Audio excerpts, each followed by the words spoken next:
Fosi Audio ZA3 amp.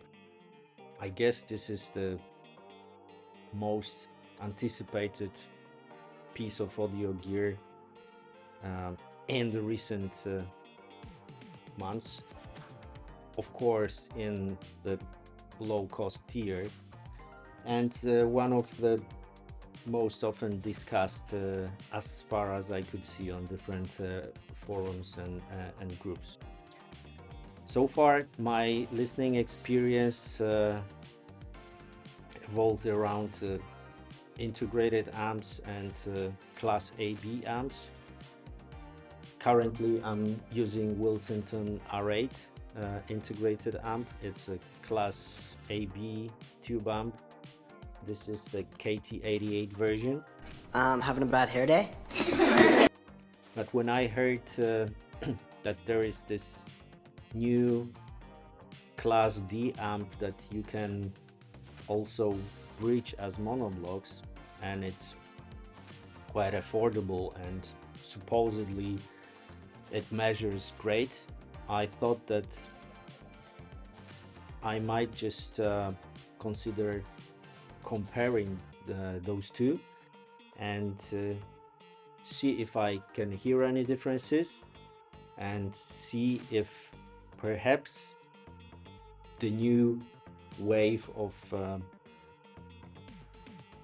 cheap, affordable hi-fi or audio equipment, I don't know if it can be considered hi-fi, but audio equipment, if it can compete with I would say traditional kind of gear. So Fosi Audio says that it's hi-fi made fun.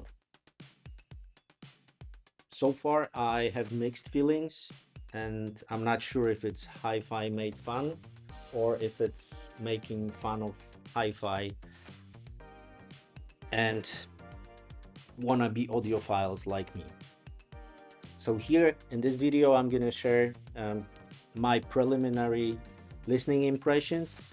I only spent maybe 10 hours listening to it. I received it 2 days ago, but I did not dare opening it up and setting it up during Valentine's Day, because my wife would not appreciate me spending time with this instead of her.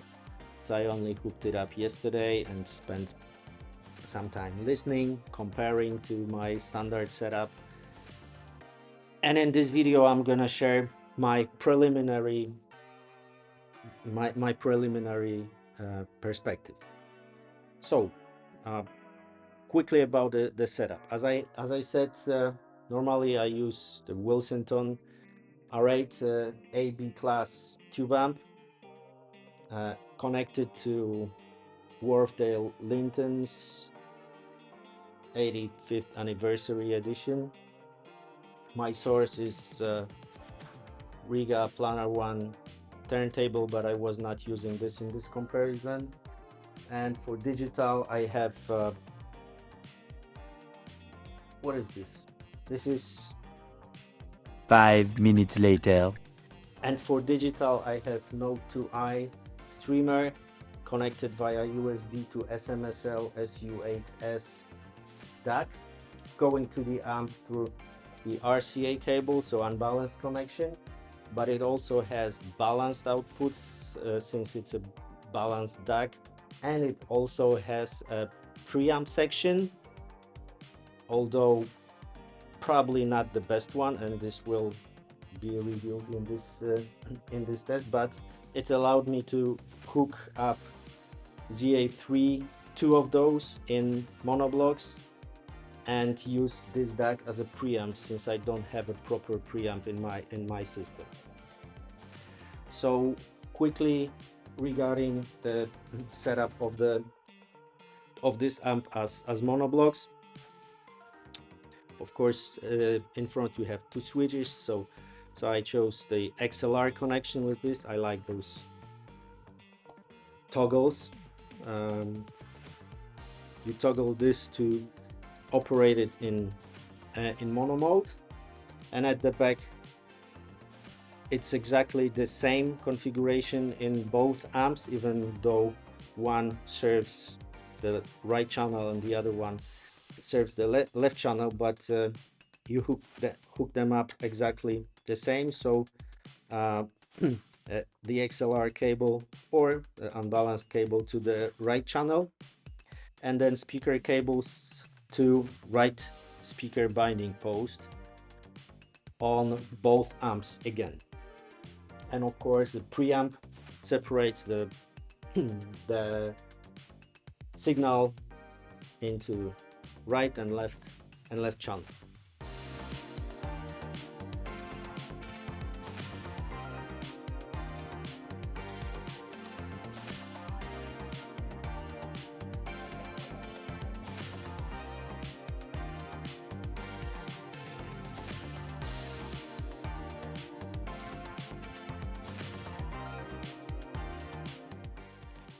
And speaking about the separation, the first thing I noticed was that the channel separation was slightly better or more pronounced than with Willsenton R8. I could clearly hear the right and left channel delineated, like separated, and I think, although I don't have too much experience, I think it's because yeah, this is a balanced connection and those two channels are separated with balanced cables, etc. So there is no crosstalk or minimal crosstalk between the channels. So that was the first positive thing I noticed. The first negative thing I noticed was a slight hum in or noise in my speakers coming out from the tweeters when the power amps were switched on.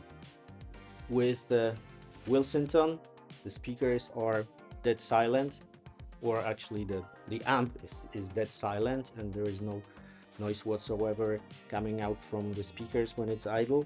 With these I noticed slight hum in both speakers, so I didn't like this one. Overall listening impressions, I will go through a few tracks to illustrate my impressions, but overall I have the feeling that what I already said, the channels, left and right channels, are much better separated. That's one.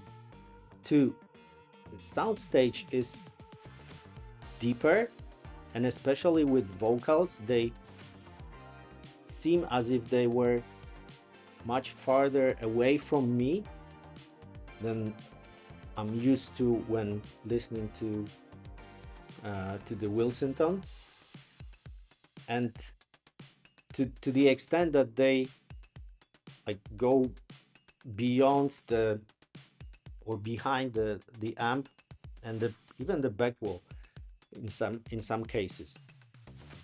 Channel separation, as I said, was good, and soundstage width was, with soundtracks, it was a bit wider than the speakers, but not that much. But I was negatively surprised by bass. I don't want to say lack of bass, but it was not that pronounced and controlled, and definitely much less so than with the Willsenton, which is surprising because it's a much less powerful amp.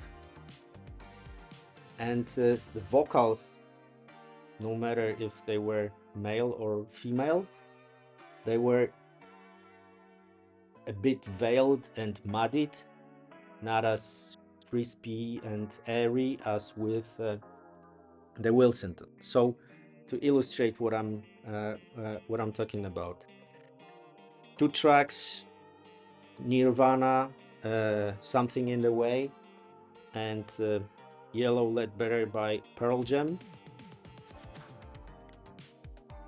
In both cases, male vocals were like 2 steps behind the back wall, or the front wall. When I'm listening to the system, I'm facing that direction, and this is the front wall according to all those audiophile theories. Yes, so they were 2 steps behind the front wall, so standing in my living room. But I liked that because, you know, it gave depth to to the sound. But they were a bit veiled and muddied, as I said already. Then I switched to female vocals, 2 tracks by Maria Mena, I Was Made for Loving You and I Wanna Know What Love Is.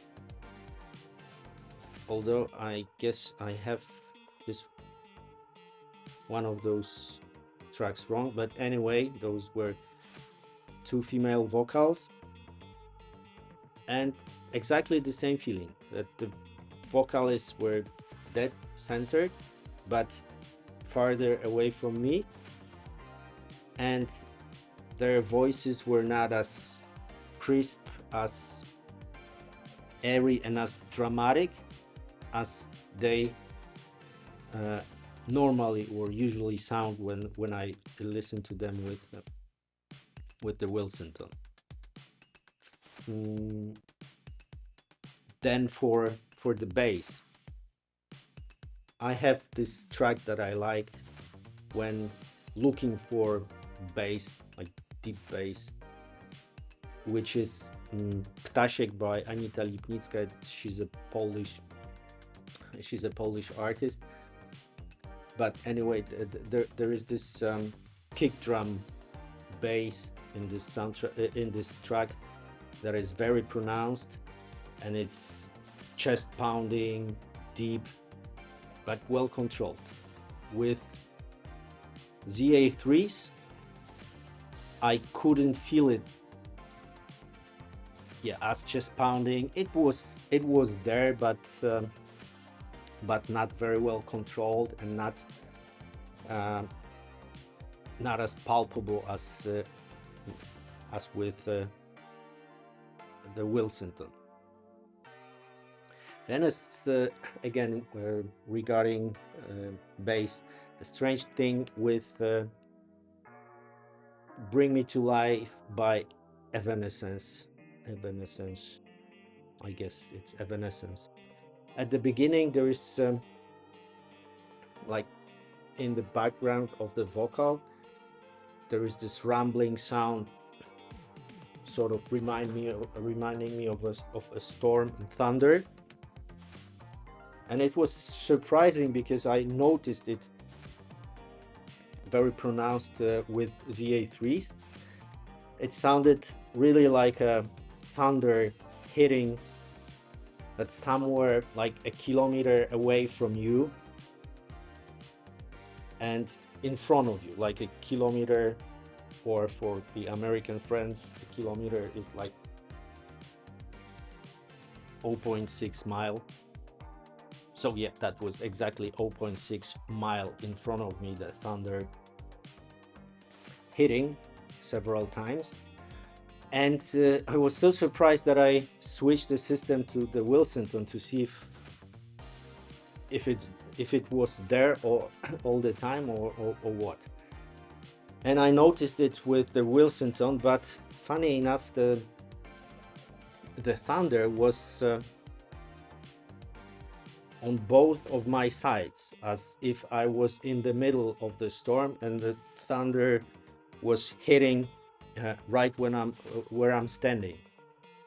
So again, the same as with those recessed vocals, this thunder, even though it was like much lower frequency, it was much farther away from me than when listening to ZA3s. And then two tracks, like the 60s or 70s rock, Lola by the Knicks and Pinball Wizard by the Who. With these tracks, with those tracks, I was surprised with very pronounced channel separation.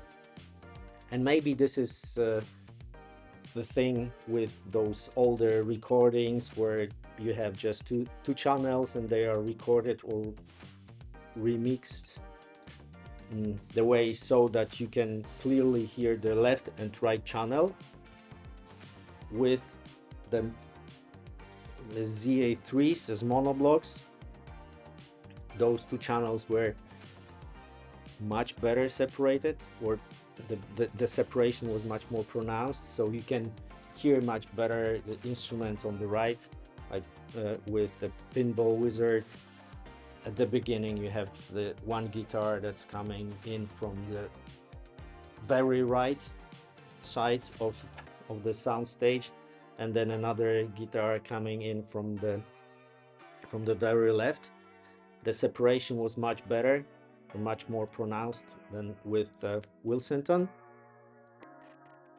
and the vocals were right in the center in both those songs. So I don't know if it's the recordings or it's probably the way those old recordings are made or were made, and this channel separation is amplified by those amps running as monoblocks. I don't have any experience with other monoblocks, so I will have to make more comparisons. Also, I will want to get hold of a proper preamp to see if it gets better with a better preamp, as I expect this built-in preamp in the DAC is the weakest link in this entire system, so I will want to test that out as well. I will also test the ZA3 as a two-channel amp to see if I will test the internal preamp of it to see that if the hiss in the speakers is gone. Maybe it's because of the of the preamp. So yeah, those are my initial impressions. They are fun things, I guess. So yeah, Fosi, I think it's right when saying that it's hi-fi made fun, because of course for music and music, especially audio gear enthusiasts, it's fun to play with different kinds of gear and test different configurations of your system. This is part of the hobby, and it's fun setting them up as monoblocks and playing with all this. So stay tuned for another video when I give it some more testing and test with different configurations.